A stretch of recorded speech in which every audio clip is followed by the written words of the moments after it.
नमस्कार, मैं हूं दामोदर सिंह राजावत और आप देख रहे हैं न्यूज़ बज़ भारत। दोस्तों, राजनीति में अक्सर सड़कें, पुल और चुनावी वादे चर्चा में रहते हैं।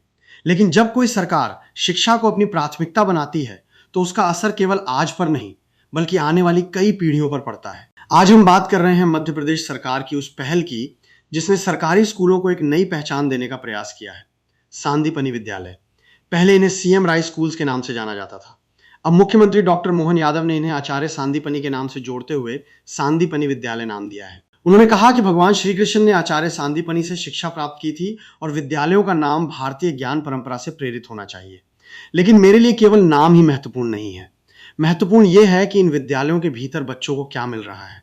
आज इन स्कूलों में स्मार्ट क्लासरूम हैं, डिजिटल बोर्ड हैं, आधुनिक विज्ञान और कंप्यूटर प्रयोगशालाएं हैं, बेहतर पुस्तकालय हैं, खेल सुविधाएं हैं और बच्चों के सर्वांगीण विकास पर ध्यान दिया जा रहा है। यही वो दिशा है जिसमें सरकारी शिक्षा को आगे बढ़ाने का प्रयास दिखाई देता है। मेरा मानना है कि किसी भी सरकार की सबसे बड़ी उपलब्धि वो होती है जो आने वाली पीढ़ियों को मजबूत बनाए। अगर एक गरीब परिवार का बच्चा भी ऐसी आधुनिक सुविधाओं वाले सरकारी विद्यालय में पढ़ सके, तो ये केवल शिक्षा नहीं, बल्कि अवसरों की समानता की दिशा में भी एक कदम है। डॉक्टर मोहन यादव ने अपने संबोधन में यह भी कहा कि वे स्वयं सरकारी विद्यालय में पढ़े हैं और देश के कई महान व्यक्तित्व जैसे doctor APJ Abdul Kalam, doctor Rajendra Prasad और लाल बहादुर शास्त्री भी सरकारी स्कूलों से निकले। उन्होंने इस बात पर जोर दिया कि सरकारी शिक्षा व्यवस्था को और मजबूत बनाया जाना चाहिए। मेरे विचार से सांदीपनि विद्यालय केवल एक नाम परिवर्तन नहीं है, यह एक संदेश भी है कि आधुनिक शिक्षा और भारतीय संस्कृति एक दूसरे के विरोधी नहीं है। एक ओर डिजिटल तकनीक, दूसरी ओर भारतीय गुरु शिष्य परंपरा की प्रेरणा। यदि दोनों का संतुलन बनाया जाए तो शिक्षा अधिक समग्र बन सकती है।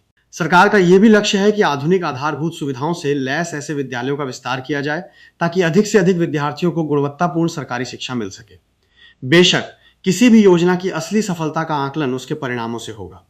भवन बनने के साथ साथ प्रशिक्षित शिक्षक, नियमित शिक्षण, संसाधनों का रखरखाव और बच्चों की सीखने की गुणवत्ता भी उतनी ही महत्वपूर्ण है। लेकिन यदि इन सभी पहलुओं पर लगातार काम किया जाता है तो सांदीपनि विद्यालय मध्य प्रदेश की सरकारी शिक्षा व्यवस्था के लिए एक मजबूत मॉडल बन सकते हैं।